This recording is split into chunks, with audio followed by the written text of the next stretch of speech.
ఒక చిన్న గ్రామంలో రాము అనే ఓ రైతుండేవాడు. రాముకు పెద్ద పెద్ద పొలాలేమీ లేవు. ఉన్న చిన్న పొలంలో కష్టపడి పంటలు పండిస్తూ జీవితం గడుపుతూ ఉండేవాడు. రాము దగ్గర ఒక్క ఆవే ఉండేది. ఆ ఆవు చిన్నదిగా ఉన్నప్పుడు దాని తల్లి చనిపోవడంతో రాము ఇంటికి తీసుకొచ్చాడు.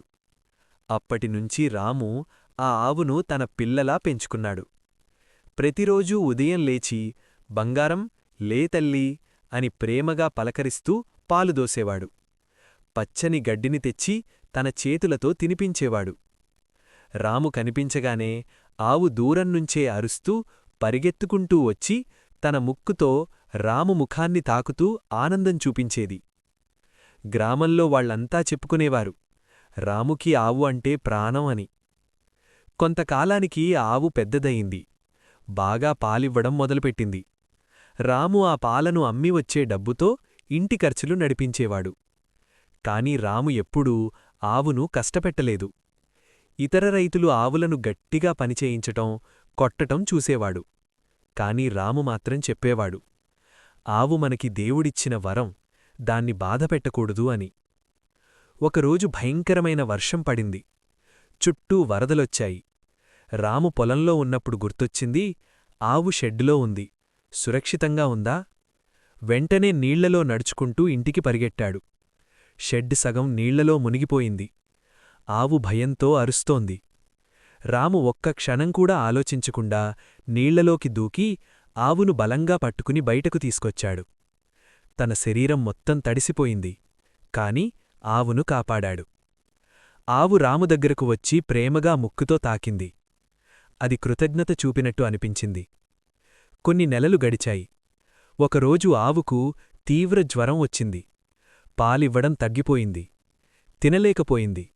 రాము చాలా బాధపడ్డాడు. వెంటనే వైద్యుడిని పిలిచాడు. వైద్యుడు చెప్పాడు, ఆవు చాలా బలహీనంగా ఉంది. జాగ్రత్తగా చూసుకోవాలి, లేకపోతే ప్రమాదం. అప్పటినుంచి రాము రాత్రీపగలూ లేకుండా ఆవు దగ్గరే ఉండి సేవచేశాడు.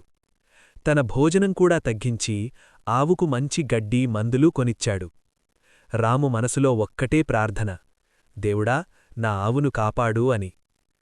కొన్ని రోజుల తర్వాత ఆవు మెల్లగా కోలుకుంది. మళ్లీ పాలివ్వడం మొదలుపెట్టింది. రాము ఆనందానికి అవధులే లేవు. కాని గ్రామంలోని కొందరన్నారు, రామూ, ఈ ఆవు ముసలిదైపోయింది, అమ్మేసి కొత్తదాన్ని తెచ్చుకో అని. రాము గట్టిగా చెప్పాడు, ఇది నాకు వ్యాపారం కాదు, ఇది నా కుటుంబం అని. కాలం గడిచింది. ఒకరోజు ఆ ఆవు ఒక చిన్న దూడను కనింది. రాము ఆనందంతో కన్నీళ్లు పెట్టుకున్నాడు. ఆ దూడను చూస్తూ, ఈ ఇంటి భవిష్యత్తు నువ్వే బంగారం అన్నాడు. ఇప్పట్నుంచి రాము దగ్గర 2 ఆవులయ్యాయి. ఆదాయం పెరిగింది. జీవితం మెల్లగా మారింది.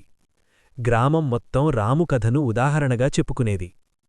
పెద్దవాళ్లు చెప్పేవారు, ప్రేమతో పెంచిన పశువు కూడా మనకి దేవుడి ఆశీర్వాదంలా మారుతుంది అని. నీతి: ప్రేమ, దయ, కష్టపడే మనస్సు ఉంటే జీవితంలో ఆశీర్వాదాలు తప్పకుండా వస్తాయి.